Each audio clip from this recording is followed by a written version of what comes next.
Hello everyone, welcome to my channel C edu point by Shivani. तो जैसे कि हमने पिछली वीडियो में देखा था, हमने करा था यूनिट 4 रिलेटेड पार्टी डिस्क्लोजर्स। तो इसकी हमने करी थी थ्योरी और आज हम करेंगे इसके कुछ इलस्ट्रेशंस। सबसे पहले देखते हैं हमने इसमें क्या पढ़ा था कि अकाउंटिंग स्टैंडर्ड 18 क्या प्रिस्क्राइब करता है रिक्वायरमेंट फॉर डिस्क्लोजर। हमें डिस्क्लोजर देना पड़ेगा किस चीज़ का, रिलेटेड पार्टी के रिलेशनशिप्स का, और जितनी भी ट्रांजेक्शन हमारे रिलेटेड पार्टी के बीच में हो रही हैं उनके बारे में हमें बताना पड़ेगा। फिर हमने देखा था कि रिलेटेड पार्टी रिलेशनशिप्स कौन कौन से होते हैं, जो हमारी होल्डिंग, सब्सिडरी, फेलो कंपनीज होती हैं, एसोसिएट, जॉइंट वेंचर्स। जो हमारे इंडिविजुअल होते हैं या तो वो डायरेक्टली या फिर इनडायरेक्टली किसी भी टाइप की इंटरेस्ट शो करते हैं हमारे किस में, वोटिंग पावर में। और फिर हमने देखा था कि मैनेजर पर्सन क्या होते हैं, उनके रिलेटिव्स जो होते हैं वो भी हमारे रिलेटेड पार्टी मानी जाती है। और enterprises over which any person, जो कि इस पॉइंट में या इस पॉइंट में कवर करता है, वो भी क्या अगर कर रहा है, सिग्निफिकेंट इन्फ्लुएंस डाल रहा है हमारी किसी कंपनी में, तो वो भी हमारे रिलेटेड पार्टी में आता है। फिर हमने देखा था कि हमने रिलेटेड पार्टी पढ़ी थी। अब हम देखते हैं कि रिलेटेड पार्टी कौन कौन नहीं होती। वो दो कंपनियां जहाँ पे सिमिलर डायरेक्टर्स रोल प्ले करते हैं वो हमारी रिलेटेड पार्टीज नहीं होती। जो एक single customer, supplier, franchisee distributor या एजेंट होते हैं, वो उनके संग हमारी मल्टीपल ट्रांजेक्शन्स होती हैं, वो भी हमारे रिलेटेड पार्टीज नहीं होती। और ये जो लिस्ट है, इनमें से अगर कोई भी चीज़ है तो वो भी हमारे रिलेटेड पार्टीज नहीं होती। फिर हमने देखा था कि हमारी कंपनी में कितने परसेंट कंट्रोल होना चाहिए। तो हमने देखा था कि ओनरशिप हो, more than 50% of voting power हो, control of composition of board of directors में हो, और सब्सटेंशियल इंटरेस्ट हो, या तो वो डायरेक्टली हो या फिर वो इनडायरेक्टली हो। फिर हमने देखा हमारे एसोसिएट क्या होते हैं। एसोसिएट हमारे वो होते हैं जो कि सिग्निफिकेंट इन्फ्लुएंस डालें हमारी कंपनी पर। वो सब्सिडरी नहीं होते और जॉइंट वेंचर नहीं होते। फिर हमने देखा हमारा सिग्निफिकेंट इन्फ्लुएंस क्या होता है। सिग्निफिकेंट इन्फ्लुएंस वो होता है जहाँ पे हमारे पार्टिसिपेंट जो होते हैं वो फाइनेंशियली या ऑपरेटिंग पॉलिसी डिसीजन मेकिंग में पार्टिसिपेट करते हैं। फिर हमने देखा हमारे की मैनेजर पर्सन कौन कौन से होते हैं। की मैनेजर पर्सन जिनके पास अथॉरिटी और रिस्पॉन्सिबिलिटी होती है प्लानिंग, डायरेक्टिंग, कंट्रोलिंग करने के लिए। इसका एग्जाम्पल था मैनेजिंग डायरेक्टर और एग्जीक्यूटिव डायरेक्टर। फिर हमने देखा रिलेटिव्स कौन कौन से होते हैं। अब हमने यहाँ पे रिलेटिव्स की डेफिनेशन इसलिए पढ़ी थी कि रिलेटिव्स कौन कौन से होते हैं। यहाँ पे हमने अपने फर्स्ट पॉइंट में देखा था, यहाँ पे फोर्थ पॉइंट में, कि मैनेजर पर्सन और उसके रिलेटिव्स भी क्या माने जाते हैं, रिलेटेड पार्टी। तो इसलिए अब हम देखते हैं कि रिलेटेड पार्टीज के रिलेटिव्स कौन से होते हैं। स्पाउस, सन, डॉटर, ब्रदर, सिस्टर, फादर और मदर। फिर हमने देखा कि हमें डिस्क्लोजर किस किस के देना होता है। हमें नाम बताना होता है कि हम किस पार्टी के साथ डील कर रहे हैं। फिर हमें डिस्क्रिप्शन देना होता है उस रिलेशनशिप का, कौन सा रिलेशनशिप हम फॉलो कर रहे हैं अपने रिलेटेड पार्टीज़ के साथ। डिस्क्रिप्शन देना होता है कि किस टाइप की हम ट्रांजेक्शन कर रहे हैं, कितनी ट्रांजेक्शन्स कर रहे हैं, और other element of the related party transaction जो भी हमारी ज़रूरी होती है फाइनेंशियल स्टेटमेंट को समझने के लिए। फिर हमने देखा कि अमाउंट और appropriate propositions of outstanding items and provisions for doubtful debts due to such party. इन पार्टीज़ की वजह से अगर हमें कोई डाउटफुल डेट्स हो रहे हैं तो उस पर हमें प्रोविजन बनाना है, या कोई आउटस्टैंडिंग आइटम्स हैं इन पार्टीज़ का, या फिर अमाउंट रिटर्न ऑफ, हमने कोई आइटम रिटर्न ऑफ किया है या उसको वापस से बुक्स में लिखा है, किसकी वजह से, रिलेटेड पार्टीज़ की वजह से। ये तो थी थ्योरी जो हमने पिछली वीडियोज़ में करी थी, लेकिन आज हम करने वाले हैं इसकी कुछ इलस्ट्रेशंस। तो स्टार्ट करते हैं। Illustration 1, identify the related party in the following cases as per accounting standard 18। तो जैसे जैसे क्वेश्चन बोलेगा वैसे वैसे हम इसे ड्रॉ करेंगे। ए लिमिटेड होल्ड कर रही है बी लिमिटेड के 51 होल्डिंग, 51%। बी कर रही है होल्ड ओ के,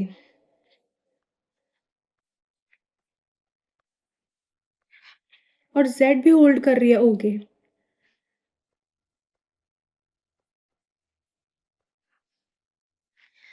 बी होल्ड कर रही है 51% होल्डिंग्स और जेड कर रही है 49%। तो हम क्या मानेंगे यहाँ पर, ए और बी में क्या रिलेशन है। ए हो जाएगी हमारी होल्डिंग कंपनी किसकी, बी की, और बी हो जाएगी हमारी सब्सिडरी ए कंपनी की। यहाँ पे सेम यही हो रहा है, मोर देन 51%। अगर कोई कंपनी किसी दूसरी कंपनी के शेयर्स होल्ड कर रही है तो जो होल्ड कर रही होती है वो हो जाती है हमारी होल्डिंग, और दूसरी कंपनी हो जाती है हमारी सब्सिडरी। तो ये तो ए और बी का केस था। और बी और ओ के बीच में क्या होगा, बी बन जाएगी हमारी होल्डिंग और ओ बन जाएगी हमारी सब्सिडरी।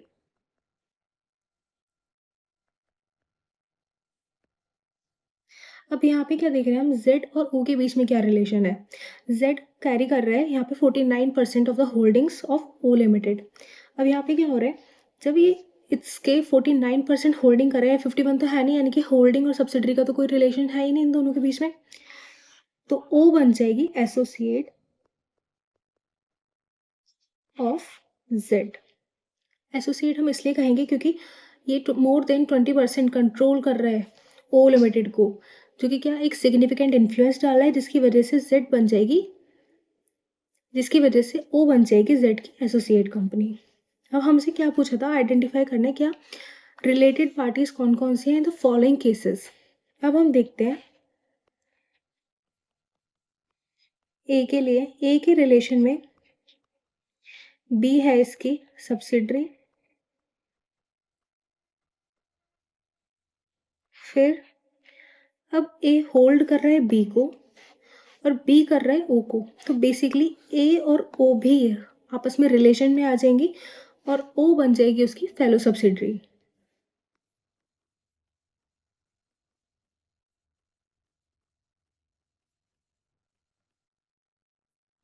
बाकी ए का कोई रिलेशन नहीं जेड से, तो इसके बारे में हम कोई कुछ नहीं लिखेंगे। अब बी के बारे में लिखते हैं। बी के लिए ए क्या हो जाएगी हमारी, होल्डिंग, और बी के लिए ओ क्या हो जाएगी, सब्सिडरी।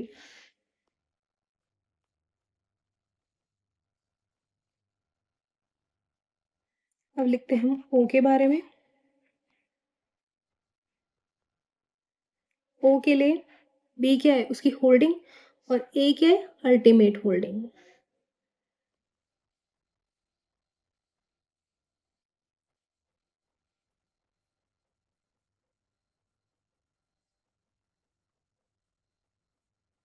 ओ का एक रिलेशन और था जेड के साथ, और वो क्या था, जेड ने 49% होल्ड कर रखा है ओ को, यानी कि जेड ने इन्वेस्ट कर रखा है इसके लिए, तो ये क्या हो जाएगी, इन्वेस्टर।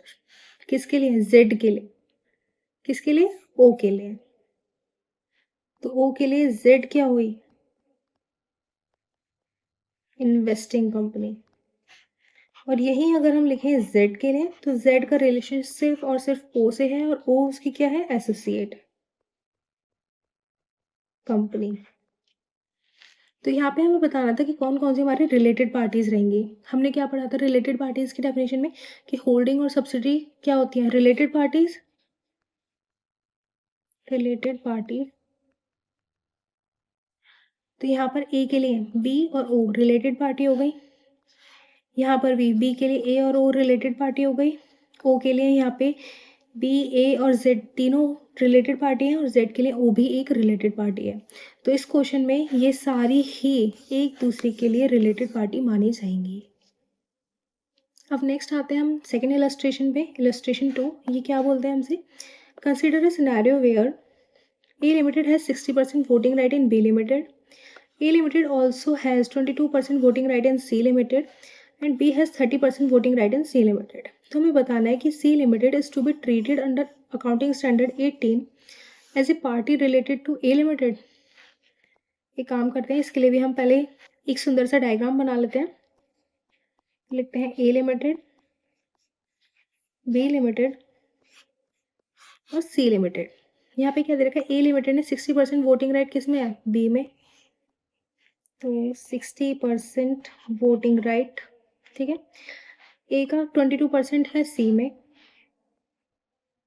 22% वोटिंग राइट सी में है, और बी का है 30% सी में, 30% वोटिंग राइट। अब हमसे क्या पूछा था कि सी लिमिटेड के बारे में बताना है, क्या उसे ट्रीटेड करें accounting standard 18 as a related party A के लिए। बेसिकली हमें जो रिलेशनशिप बताना है इस क्वेश्चन में, वो ए और सी का बताना है। तो अब वो हम कैसे बताएंगे, यहाँ हमने क्या देखा, सिग्निफिकेंट इन्फ्लुएंस डाल रहा है ए सी पर या नहीं, तो हम यहाँ लिखेंगे A has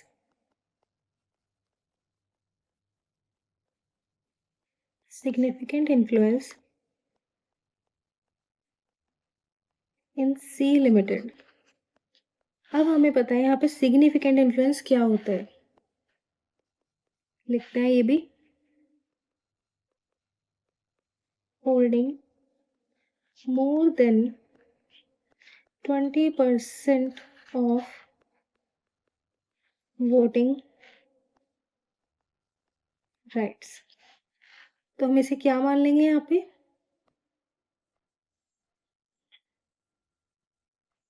Yes, C is treated as related party for A Limited under Accounting Standard 18। ऐसा हमने क्यों माना है यहाँ पे? क्योंकि ए लिमिटेड क्या कर रही है, 22% वोटिंग राइट कैरी कर रही है, किसके? सी लिमिटेड के। और हमने क्या पढ़ा है, holding more than 20% of voting right. अगर कोई भी कंपनी किसी कंपनी के वोटिंग राइट्स 20% से ज़्यादा कैरी करती है तो वो एक दूसरे के रिलेटेड पार्टीज मानी जाती हैं। नेक्स्ट आते हैं हम अपनी इलस्ट्रेशन नंबर 3 पे। इलस्ट्रेशन 3 में क्या दे रखा है? Consider a scenario wherein X Limited hold 28% voting right in Y Limited। X Limited क्या कर रही है, 28% voting right Y Limited में, and hence Y Limited is an associate of X। हमें क्वेश्चन में खुद ही बता रखा है कि ये इसकी एसोसिएट है। नेक्स्ट क्या है, Y Limited hold 32% voting right in Z। ये भी हमें क्वेश्चन में गिवन है, 32% voting right, and hence Z is an associate of Y Limited। ये भी इसकी एसोसिएट है। तो हमें क्वेश्चन पूरा बता रखा है, एक्सप्लेन भी कर रखा है। अब इसमें क्या पूछा है, in the above case since Y limited is an associate of X, Y X की एसोसिएट है, Y limited is related party to X, ठीक है, वाई रिलेटेड पार्टी है एक्स की। सेम इसी तरह जेड है एसोसिएट वाई की और जेड है रिलेटेड पार्टी वाई की। अब हमारा क्वेश्चन क्या पूछता है, whether Z limited is to be treated under accounting standard 18 as a party related to X. अब हमसे पूछा है इन दोनों का रिलेशन, कि ये Z क्या X की भी रिलेटेड पार्टी मानी जाएगी या नहीं। तो इसको हम बड़ा सा हैशटैग लगा के लिख देते हैं no. Associate of an associate is not a related party. और हाईलाइट करेंगे हम एसोसिएट ऑफ एन एसोसिएट को।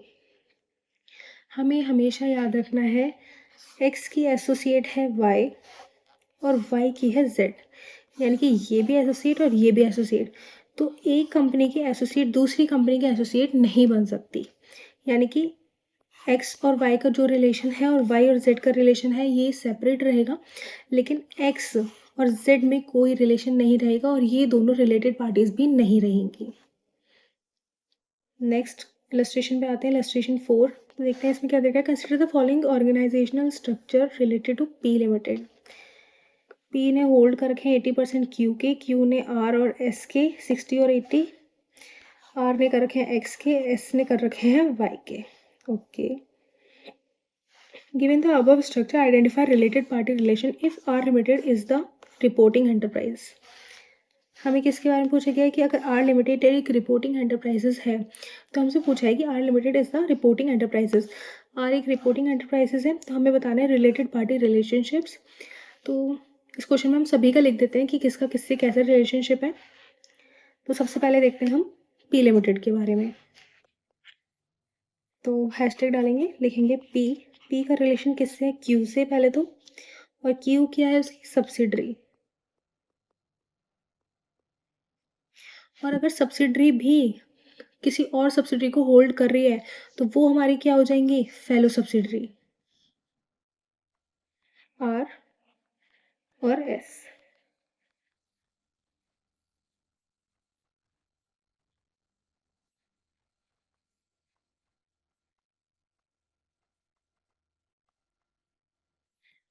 और अगर हम देखें आर और एस भी दो कंपनीज को क्या कर रही हैं, होल्ड कर रही हैं, तो ये दोनों भी क्या बन जाएंगी पी के लिए, फेलो सब्सिडरी कंपनी। कौन कौन से, एक्स और वाई, फेलो सब्सिडरी, और ये भी फेलो सब्सिडरी।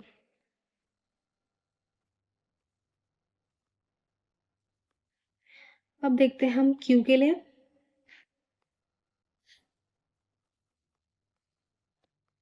तो सबसे पहले पी के लिए लिखेंगे हम, क्यू और पी का क्या रिलेशन है, पी क्या है इसकी, होल्डिंग, और आर और एस क्या है, सब्सिडरी।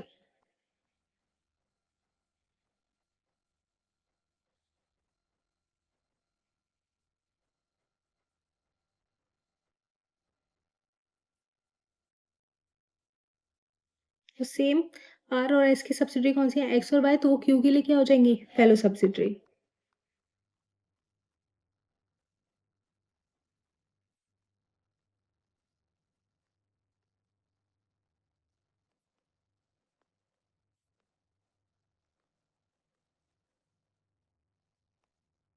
पी के लिए देख लिया, क्यू के लिए देख लिया, अब देखते हैं हम आर के लिए कि आर की किसके क्या क्या रिलेशन रख।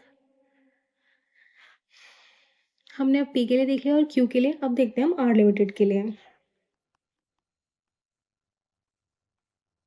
आर के लिए क्या हो जाएगा, एक्स क्या है उसकी, आर के लिए सबसे पहले देखते हैं हम पी को, तो पी क्या है उसकी, अल्टीमेट होल्डिंग, और क्यू क्या है उसकी, होल्डिंग।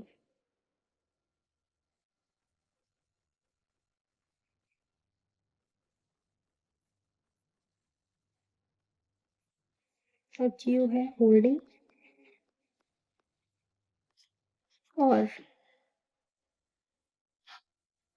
क्योंकि कंपनी क्यू एस को भी होल्ड कर रही है, और आर और एस क्या हो जाएंगे इसलिए, रिलेटेड पार्टी।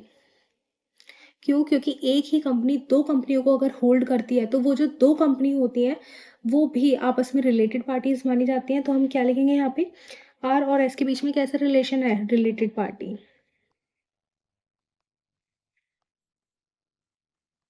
बस हम इन्हें यही कहेंगे कि ये रिलेटेड पार्टीज हैं। और आर के लिए एक्स क्या हो जाएगी उसकी सब्सिडरी, और वाई क्या हो जाएगी उसके लिए, सेम। क्योंकि अब आर और एस जो है वो रिलेटेड पार्टीज हैं, और वाई भी उसके लिए एक रिलेटेड पार्टी ही मानी जाएगी। तो एक्स के लिए लिखेंगे हम यहाँ पर सब्सिडरी, और वाई के लिए लिखेंगे हम यहाँ पे रिलेटेड पार्टीज। एस के लिए क्या होगा, पी हो जाएगा अल्टीमेट होल्डिंग, क्यू हो जाएगी होल्डिंग, आर हो जाएगी रिलेटेड पार्टी, वाई हो जाएगी हमारी सब्सिडरी, और एक्स हो जाएगी हमारी रिलेटेड पार्टीज। इसके बारे में हैशटैग डाल के लिखते हैं, एस के लिए पी होगी हमारी अल्टीमेट होल्डिंग, क्यू होगी होल्डिंग, आर होगी रिलेटेड पार्टी, वाई होगी सब्सिडरी, और एक्स होगी रिलेटेड पार्टी। क्लियर। अब लिखते हैं एक्स के लिए, एक्स के लिए R holding, Y ultimate holding, P ultimate holding, S related party, and Y related party. लिखते हैं हैशटैग लगा के, एक्स के लिए सबसे पहले तो R holding, then Q ultimate holding, P ultimate holding,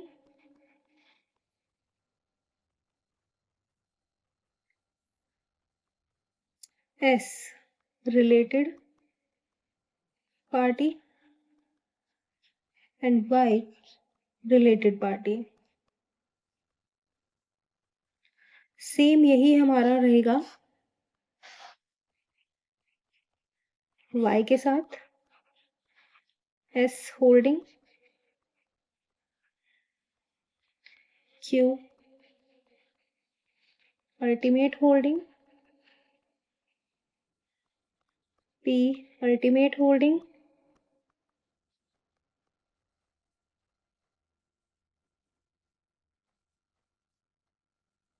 R related party,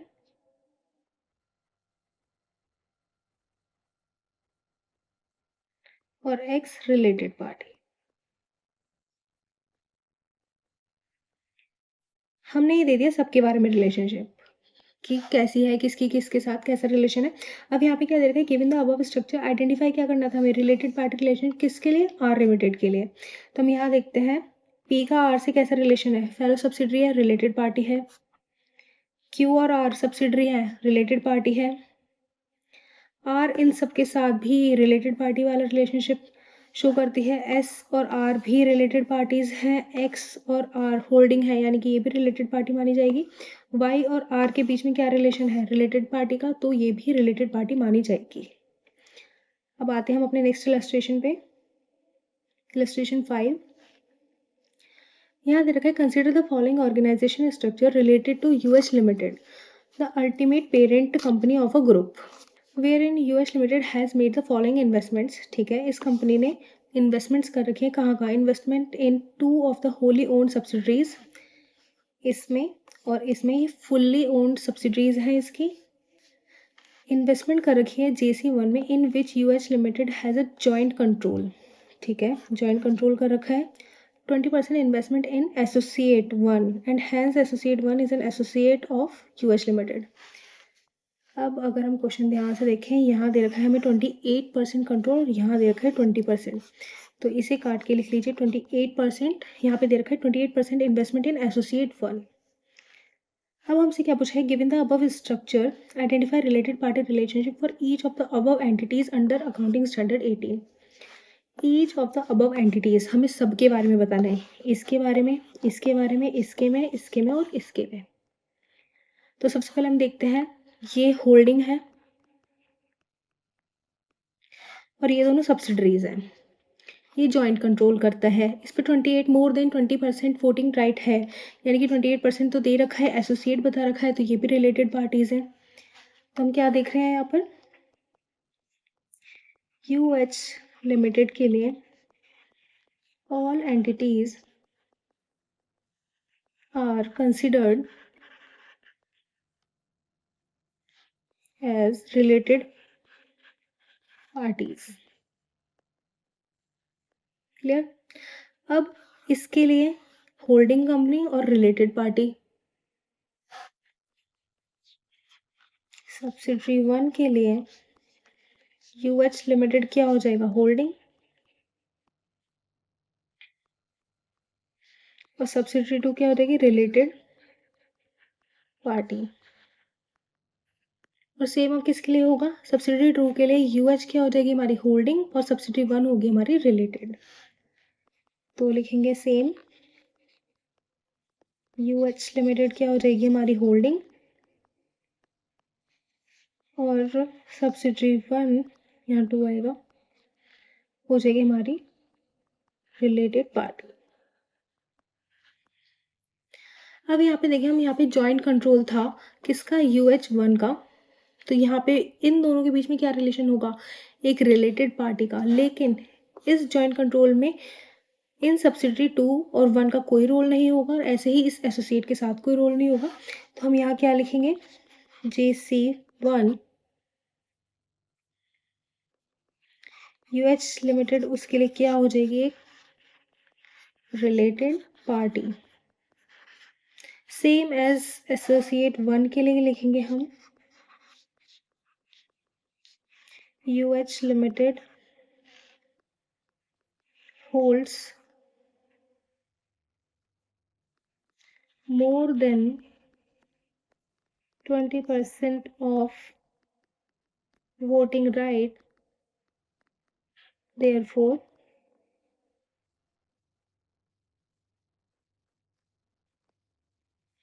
considered as related party। Clear, हमारा इलस्ट्रेशन 5 भी हो गया। अब आते हैं हम अपने नेक्स्ट इलस्ट्रेशन पे, इलस्ट्रेशन 6। ये क्या बताता है, consider scenario where an mister Robert holds 75% shares and voting rights in P limited. Okay, ये एक मिस्टर रॉबर्ट हैं जो कि क्या कर रहे हैं, 70% शेयर्स होल्ड कर रहे हैं पी लिमिटेड के, और जिनके पास कंट्रोल भी है। तो ये हमारे क्या हो गए, अगर हम ध्यान से देखें इनको, तो ये बन जाते हैं हमारे की मैनेजरल पर्सन। ठीक है, इनके बारे में आगे भी कुछ दे रखा है, Mrs Andy spouse of Robert, इनकी वाइफ।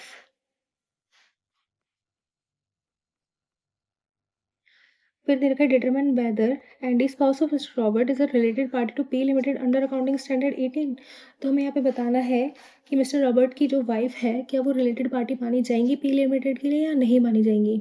तो हमने वहाँ उस डेफिनेशन में देखा था कि की मैनेजर पर्सन के जो भी रिलेटिव्स होते हैं वो भी रिलेटेड पार्टीज माने जाते हैं, और उसके रिलेटिव में डेफिनेशन में पहले नाम ही था स्पाउस, और इसी तरीके से मिस्टर एंडी जो होती है वो रिलेटेड पार्टी मानी जाएगी पी लिमिटेड के लिए। तो इसके लिए हम लिखते हैं यहाँ पर yes, Mrs Andy is considered as a related party to P limited under accounting standard 18 because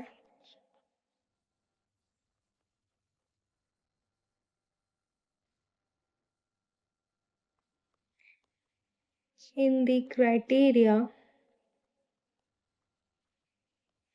of a related party, relatives of key manager person is considered as a related party। बस simple सा question था हमारा, ये 6 भी हो गया। अब आते हैं हम अपनी इलस्ट्रेशन 7 पे। इलस्ट्रेशन 7 क्या बोलते हैं हमसे, consider a scenario where in mister Robert is a managing director of P limited. Okay, again key manager person है ये हमारा। and the spouse of Robert receive a remuneration of 5 lakh from a P Limited for the service she rendered। यानी कि Mrs Andy जो थी ये काम करती थी पी लिमिटेड के अंदर, और उनको क्या रिसीव हुई, रेमुनेशन रिसीव हुई कितनी, 5 लाख रुपीज़ की। कब से कब तक के पीरियड के बीच में, 1 अप्रैल 2001 से 30 जून। ठीक है। Andy left the services of P limited on 1 जुलाई। यानी कि उसने 3 महीने काम किया और बाकी फिर उसने अपना काम छोड़ दिया। तो consider 31 March as the year end date of P limited. यहाँ पे दे रखा है कि 1 अप्रैल से 30 जून, यानी कि 3 मंथ्स उसने काम करा और सैलरी मिली उसे 5 lakhs की। ओके, और उसके बाद उसने कोई काम नहीं करा और यहाँ पे उसने जॉब छोड़ दी। ये लिखना है यहाँ पर, whether Andy is to be identified as related party at the year end 31st March 2002 for the purpose of accounting standard। अब हमें ये बताना है यहाँ पे कि हम इस मिसेस एंडी को एक रिलेटेड पार्टी मानेंगे या नहीं मानेंगे। तो हमने सबसे पहले देखा कि साल के किसी भी दिन उसने क्या करा, वो पार्ट रही है हमारी कंपनी का पी लिमिटेड का, और उसे क्या रिसीव हो रही है, यहाँ पे रेमुनेशन रिसीव हो रही है। तो क्या वो एक रिलेटेड पार्टी थी उस टाइम पे, और अगर वो ये जॉब से नहीं भी होती तो क्या हो रहा है यहाँ पे, वो हमारे की मैनेजर पर्सन की वाइफ है, जो कि किस में कवर होता है, हमारे रिलेटिव की डेफिनेशन में। की मैनेजर पर्सन का कोई भी अगर रिलेटिव है तो वो भी रिलेटेड पार्टी ही माना जाएगा। तो हम यहाँ क्या लिखेंगे, yes,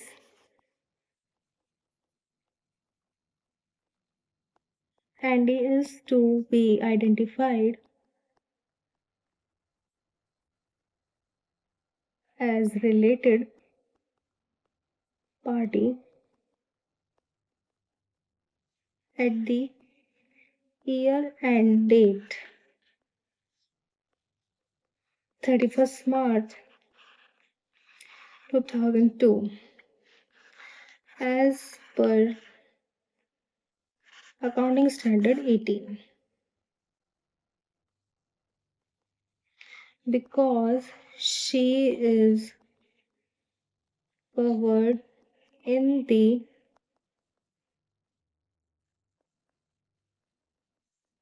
definition of related party by the spouse of a key manager person। क्लियर। अब देखते हैं हम अपना illustration 8। Consider a scenario where in UK bank hold करता है 23% equity share with voting right in P limited, यानी कि रिलेटेड पार्टी है, more than 20% voting right carry कर रहा है, सिग्निफिकेंट इन्फ्लुएंस आ रहा है। इस पॉइंट के अकॉर्डिंग हम कहेंगे रिलेटेड पार्टी है। The bank has provided a loan of 20 million to P limited at market interest rate. Okay, तो इस हिसाब से ये रिलेटेड पार्टी नहीं है। अगर आप सभी को याद हो तो हमने पढ़ा था कि कौन कौन सी हमारी रिलेटेड पार्टीज नहीं होती, उसी में हमने लास्ट में पढ़े थे, बहुत सारे पॉइंट्स थे। उसमें क्या लिख रहा था कि जो भी हमें फाइनेंस प्रोवाइड कराता है वो हमारी रिलेटेड पार्टी नहीं होता है। और हमने क्या देखा था कि वहाँ पे बैंक या फिर इंश्योरेंस कंपनीज हम उन्हें रिलेटेड पार्टी कंसिडर नहीं करते। और यहाँ पे क्या दे रखा है, पहले तो वो 23% होल्ड कर रहे हैं इक्विटी शेयर वोटिंग राइट, इस पॉइंट के अकॉर्डिंग तुम कंसिडर कर सकते हैं क्योंकि वो सिग्निफिकेंट इन्फ्लुएंस डाल रहा है, मोर देन 20% कैरी कर रहा है वोटिंग राइट को, तो रिलेटेड पार्टी है। और वहीं नेक्स्ट पॉइंट में क्या हो रहा है कि वो प्रोवाइड कर रहा है लोन, कितने का, 20 मिलियन, किसको, पी लिमिटेड को। तो जो कंपनियां या जो फाइनेंशियल इंस्टीट्यूशंस हमें लोन प्रोवाइड करते हैं हमारी कंपनी को, वो रिलेटेड पार्टीज नहीं माने जाते। अब आगे देखते हैं, as per the terms and condition of the loan agreement. Terms and condition है बैंक के, बैंक ने अपॉइंट करा एक पर्सन, एक nominee, to the board of director of pay limited. ठीक है, pay limited and any major transactions to be enter into pay limited will required the consent of bank. अब यहाँ पे क्या हो रहा है, पी लिमिटेड अगर कोई भी एक मेजर ट्रांजेक्शन एंटर्ड कर रही है तो वो क्या करेगी, उसे कंसेंट लेनी पड़ेगी बैंक की। अब यही यहाँ पे डायग्राम में बता रखा है हमें कि एक यूके बैंक है, यहाँ पर उसने होल्ड कर रखे हैं 23 shares with voting right P limited में। पी को लोन दे रखा है 20 मिलियन का, और इसके बदले क्या हो रहा है, has power to nominate one member to board of directors. तो हमें बताना है whether accounting standard 18 UK bank is related party to P limited the reporting enterprise. तो क्या यूके बैंक को हम रिलेटेड पार्टी मानेंगे या नहीं मानेंगे, तो पॉइंट बाय पॉइंट हम इसको देखेंगे। पॉइंट 1 में क्या दे रखा था, होल्ड कर रहे हैं 23%। तो as per the question it holds 23% voting right, which is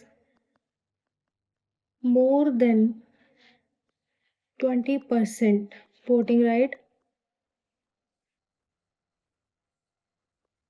which shows significant influence.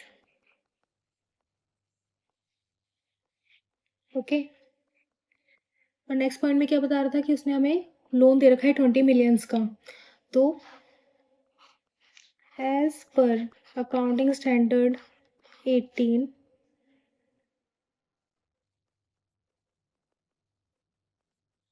institutions which provide finance does not considered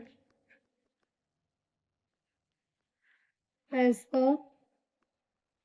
related party। एक पॉइंट कह रहा है रिलेटेड पार्टी है, एक पॉइंट बोल रहा है रिलेटेड पार्टी नहीं है। अब नेक्स्ट पॉइंट क्या बोलते हैं हमारा, ये देखते हैं हम कि यहाँ पे लोन की टर्म्स एंड कंडीशन थी कि बैंक ने क्या करा, अपॉइंट करा था एक पर्सन को जो कि नॉमिनी था किसमें, बोर्ड ऑफ डायरेक्टर्स में। और यहाँ पे क्या हो रहा है कि कोई भी मेजर ट्रांजेक्शन हो रही है तो उसके लिए क्या जरूरी है, बैंक की कंसेंट, यानी कि bank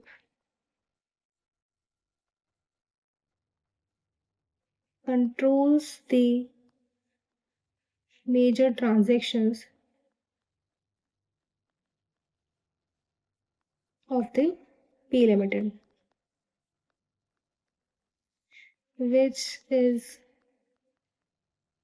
considered as related party। अब यहाँ क्या हो रहा है, ये भी बोल रहा है रिलेटेड पार्टी है, ये भी बोल रहा है, सिर्फ यही बोल रहा है कि रिलेटेड पार्टी नहीं है। तो हम यहाँ पे क्या देखेंगे कि मेजरली क्या हो रहा है कि 23% वोटिंग राइट्स कैरी कर रहा है, वो सिग्निफिकेंट इन्फ्लुएंस डाल रहा है, जितनी भी ट्रांजेक्शन, मेजर ट्रांजेक्शन हो रही है वो किसके कंसेंट से हो रही है, बैंक के कंसेंट से हो रही है। तो हम इस क्वेश्चन में मान लेंगे कि yes, UK bank is considered as a related part। अब हम क्या कर सकते हैं, यहाँ पे दो चीज़ें, ये और ये दोनों बोल रहे हैं कि एक रिलेटेड पार्टी है, और सिर्फ एक पॉइंट की वजह से हम यहाँ पे इसे रिलेटेड पार्टी मानने से मना नहीं कर सकते। तो मेजरली क्या देखेंगे हम यहाँ पे कि यू के बैंक कौन कौन सी चीज़ें फुलफिल कर रहे हैं मेन एक रिलेटेड पार्टी होने की। Next illustration 9, consider scenario where in P limited hold करता है 22% shares and voting rights in Q limited. तो क्यू क्या है, एसोसिएट है पी की, खुद ही बता रखा है क्वेश्चन में। 1 अप्रैल को क्या होता है, पी लिमिटेड ने सोल्ड करे थे गुड्स किसको, क्यू लिमिटेड को, कितने के, 5 लाख के। 30 जून को पी लिमिटेड ने सोल्ड कर दिए सारे शेयर्स स्टेक्स जितने भी थे क्यू लिमिटेड के, और उनका रिलेटेड पार्टी रिलेशनशिप क्या है, सीज टू एग्जिस्ट, मतलब पुट टू एंड, खत्म हो गया 30 जून को। ओके, तो यहाँ पे हमें क्वेश्चन में बना के भी दे रखा है। पी लिमिटेड है 22% शेयर्स थे, वोटिंग राइट्स थे, गुड्स सोल्ड करे 1 अप्रैल को 5 लाख रुपए के क्यू लिमिटेड को, यानी कि भाई 3 मंथ्स तक ये दोनों रिलेशनशिप में थे, एक रिलेटेड पार्टी थे, और 30 जून के बाद ये रिलेटेड पार्टी नहीं रहे 9 मंथ्स के लिए। और इसी 30 जून को क्या करा, पी लिमिटेड ने सारे शेयर होल्डिंग्स अपने बेच दिए, और इनके बीच में अब कोई भी रिलेटेड पार्टी रिलेशन नहीं रहा। और फिर ये जो 9 मंथ्स के थे यहाँ पे गुड्स सोल्ड करे गए 15 लाख के। अब पी लिमिटेड ने क्यू लिमिटेड को इस टाइम पीरियड में जब गुड्स सोल्ड किए हैं 15 लाख के, तो इनके बीच एक नया रिलेशन हो गया, वो हो गया कस्टमर का। और यहाँ क्या थे, रिलेटेड पार्टी। तो इन चीज़ों की ट्रांजेक्शन अलग अलग होती हैं। हमने पढ़ा था जब भी रिलेटेड पार्टी के साथ कोई भी ट्रांजेक्शन होती है तो उसे क्या करा जाता है, डिस्क्लोज। और अगर कोई भी ट्रांजेक्शन कस्टमर के साथ हो रही है, क्योंकि कस्टमर हमारा रिलेटेड पार्टी नहीं होता, तो ज़रूरी नहीं है, हमारा अकाउंटिंग स्टैंडर्ड 18 बोलता है कि अगर कोई भी ट्रांजेक्शन कस्टमर, सप्लायर या किसी भी इंडिविजुअल एजेंट के साथ हो रही है तो हमें वो डिस्क्लोज करना कंपलसरी नहीं है।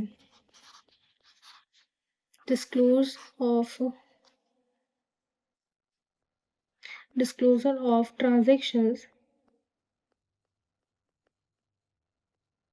Are not required. हमसे क्वेश्चन में यही पूछा था, determine whether the transaction for the entire year ending on 31 March 2002 is required to be disclosed under accounting standard 18 as related party transactions. तो हम क्या लिखेंगे, ये जो इस मंथ में हुई है 1 अप्रैल से 30 जून तक, 3 मंथ्स के अंदर हमारी जितनी भी ट्रांजेक्शन हुई है वो हुई है हमारी रिलेटेड पार्टी से, और रिलेटेड पार्टी से जितनी भी ट्रांजेक्शन होती है उन्हें डिस्क्लोज करना ज़रूरी होता है, ऐसा हमारा अकाउंटिंग स्टैंडर्ड 18 बोलता है।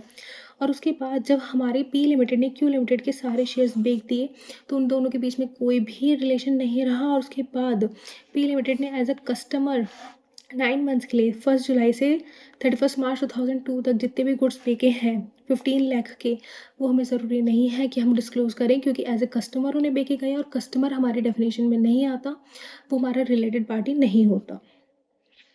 क्लियर। नेक्स्ट आते हैं इलस्ट्रेशन 10। अब हम देखते हैं इलस्ट्रेशन 10 क्या बोलते हैं। नर्मदा लिमिटेड ने सोल्ड करी गुड्स 90 लाख के, किसको, गंगा लिमिटेड को, during financial year ended on 31 March 2001। The managing director of Narmada limited own करते हैं 100% शेयर ऑफ गंगा लिमिटेड। तो यानी कि ये हमारी नर्मदा लिमिटेड है, यहाँ हमारी गंगा लिमिटेड है। इसका जो मैनेजिंग डायरेक्टर है वो 100% शेयर्स ओन करता है, किसकी, गंगा लिमिटेड के। ओके, फिर इन दोनों के बीच में सेल्स भी हो रही है, ये इसे सेल कर रहे हैं 90 लैक्स के गुड्स। आगे बढ़ते हैं। The sale were made to Ganga limited at normal selling price by Narmada limited. यानी कि हम कोई भी प्रॉफिट अपना मार्जिन नहीं कैलकुलेट कर रहे, डायरेक्ट हम क्या कर रहे हैं, नॉर्मल सेलिंग प्राइस पे उसे बेच रहे हैं। The chief accountant of Narmada limited, यानी कि इसका सीए क्या बोलता है, that the sales need not required a different treatment from other sales made by the company and hence no disclosure is necessary. तो हमारा सीए इस क्वेश्चन में क्या बोल रहा है कि हमें कोई डिस्क्लोजर देने ज़रूरी नहीं है, कंपल्सरी नहीं है as per the accounting standard. तो हमें बताना है क्या ये सीए सही बोल रहे हैं? तो हमने पढ़ा था कि अब हमारी कोई भी रिलेटेड पार्टीज़ होती हैं, तो उनके बीच में जितनी भी ट्रांजेक्शन होती है तो वो डिस्क्लोज करना हमारा कंपल्सरी होता है। अकाउंटिंग स्टैंडर्ड 18 क्या बोलते हैं हमसे? Disclosure of related parties. और हम यहाँ क्या कर रहे हैं, रिलेटेड पार्टीज़ ट्रांजेक्शन जितनी भी हो रही हैं वो हमें डिस्क्लोज करनी ज़रूरी है। यहाँ पे नर्मदा लिमिटेड और गंगा लिमिटेड जो है उन दोनों के बीच में एक रिलेटेड पार्टी ट्रांजेक्शन्स हो रहे हैं, तो हम क्या लिखेंगे यहाँ पे? CA of Narmada limited is not correct.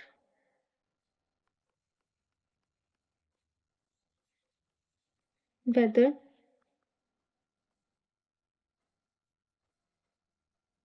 goods are sold at normal selling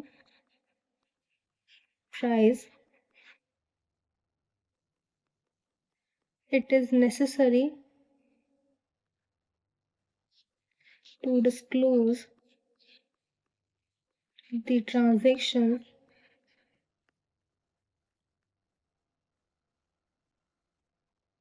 held between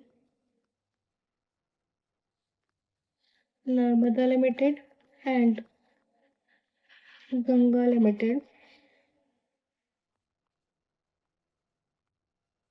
because they both are in a related party relationship. Clear? तो हम यहाँ पे ये नहीं देखेंगे कि हमारा सीए क्या बोल रहा है। सीए यहाँ पे गलत बोल रहा है क्योंकि हमारी 2 रिलेटेड पार्टीज़ हैं और वो आपस में गुड्स सेल कर रही हैं, कोई भी ट्रांज़ैक्शन उनके बीच में हो रही है तो वो डिस्क्लोज़ करना उन दोनों के लिए कंपल्सरी हो जाता है। हम ऐसा नहीं है कि भाई वो नॉर्मल सेलिंग प्राइस पे बेच रहे हैं तो हम उसके लिए कोई अलग ट्रीटमेंट करेंगे या फिर नहीं करेंगे। बस इसके लिए ट्रीटमेंट यही होगा, हमारा अकाउंटिंग स्टैंडर्ड 18 बोलता है 2 रिलेटेड पार्टीज़ के बीच में ट्रांज़ैक्शन हो रही है तो वो डिस्क्लोज़ करना हमारे लिए कंपल्सरी होता है। अब नेक्स्ट देखते हैं हमारा क्वेश्चन है। क्वेश्चन क्या बोलते हैं हमारा, मिस्टर राज एक रिलेटिव है कि मैनेजर पर्सन के। ओके, कि मैनेजर पर्सन का रिलेटिव आ गया यहाँ पे। रिसीव कर रहे रेमुनेशन कितने की? 2,50,000 for his service in the company for the period of 1 April 2001 to 30 June 2001। Okay, on 1 January he left his service of the company. Clear? Should the relative be identified as the closing date 31st March 2002 for the purpose of accounting standard 18? Yes, ये अभी हमने illustration किया था और उस illustration में क्या देखा था कि अगर हमारे की मैनेजर पर्सन का कोई भी रिलेटिव है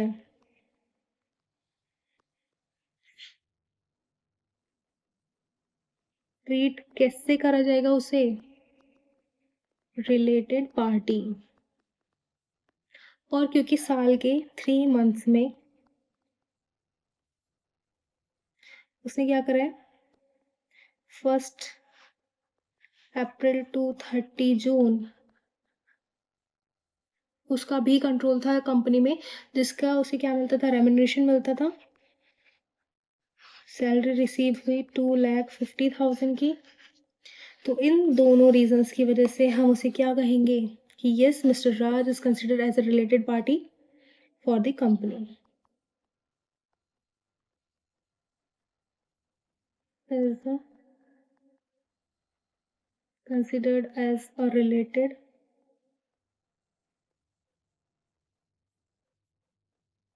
party for the company। Simple, अभी कराते हैं इस टाइप का इलस्ट्रेशन हमने पहले। Next question, question number 10।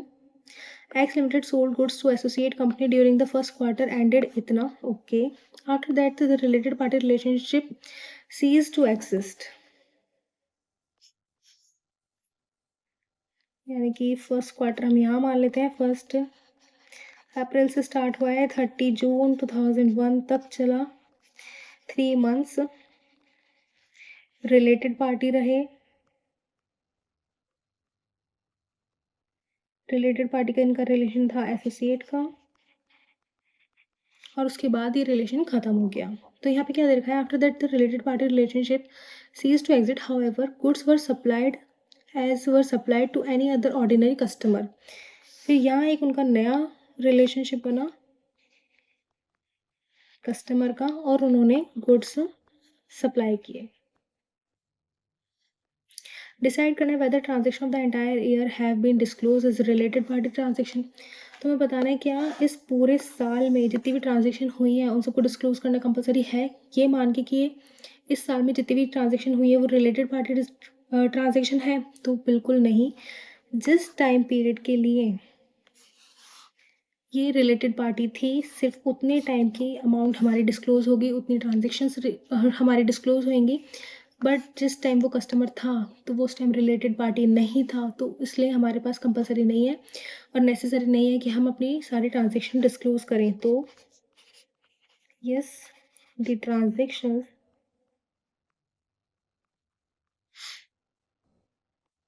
held between 1st April to 30 June are compulsory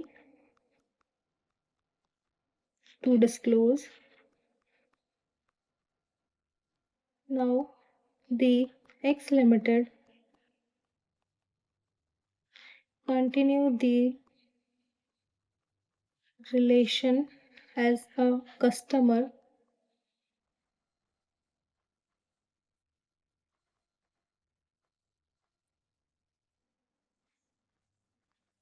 which is not a related party, is not required to disclose the transactions. Clear, इसमें सिर्फ हमें इतना बताना है कि जितने टाइम के लिए रिलेटेड पार्टी थी उतने टाइम के लिए हम अपनी ट्रांजेक्शन सारे डिस्क्लोज करेंगे साल के लास्ट में, और जिस टाइम पीरियड के लिए वो रिलेटेड पार्टी नहीं थी उस टाइम के लिए हम कोई भी ट्रांजेक्शन डिस्क्लोज नहीं करेंगे। बस जितने टाइम पीरियड के लिए हमारी रिलेटेड पार्टी एक रिलेशनशिप में है हमारी कंपनी के साथ उस टाइम तक की ट्रांजेक्शन्स हम डिस्क्लोज करेंगे साल के लास्ट में, और जिस टाइम पीरियड के लिए नहीं है वो कस्टमर बन गई है तो कस्टमर को हम कस्टमर की तरह डील करेंगे, हम किसी भी कस्टमर की अपनी सारी ट्रांजेक्शन्स डिस्क्लोज नहीं करते। हमारा लास्ट क्वेश्चन है question number 11, you are required to identify the related parties in the following cases as per accounting 18। M holds करते हैं 61% share of S limited, S limited hold करती है 51% share of F limited, C limited hold करते हैं 49% shares of F limited. Give your answer reporting entities wise M, S, C and F. Simple question है, जैसे हमने illustration 1 किया था same वैसे ही बनेगा। तो इसका एक डायग्राम बना लेते हैं छोटा सा। M limited, S limited, F limited और C limited. M limited S के एम लिमिटेड एस के कितने कर रही है 61% शेयर्स, एस कर रही है एफ के 51% और सी होल्ड कर रही है एफ के 49% शेयर्स। ये इसकी सब्सिडरी, ये इसकी सब्सिडरी, और इन दोनों के बीच जो रिलेशनशिप बनेगा वो होगा इन्वेस्टर और एसोसिएट। सिंपल सा क्वेश्चन है। सबसे पहले बताना है एम लिमिटेड के लिए, एम के लिए एस क्या हो जाएगी उसकी सब्सिडरी, एफ क्या हो जाएगी फेलो सब्सिडरी, बस। फिर बताना है एस के लिए, एम हो जाएगी होल्डिंग,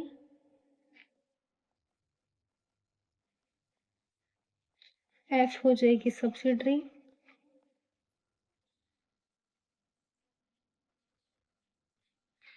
एफ के लिए है चीज़ें, एम हो जाएगी अल्टीमेट होल्डिंग, एस रहेगी होल्डिंग, सी रहेगी इन्वेस्टर और सी के लिए सिर्फ एफ रहेगी उसकी एसोसिएट।